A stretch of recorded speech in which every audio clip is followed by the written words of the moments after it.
Housewife लोग काम कौन सा करती हो दिन भर? बस हर समय कंप्लेन और ओवरथिंक।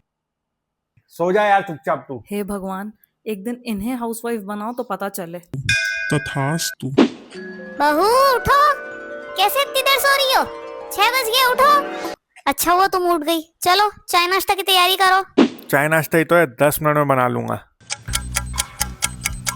ये चाय, ये नाश्ता। हाँ ये भैया। बहू दोपहर के खाने की तैयारी करो, चलो। तो अभी तो नाश्ता बनाया।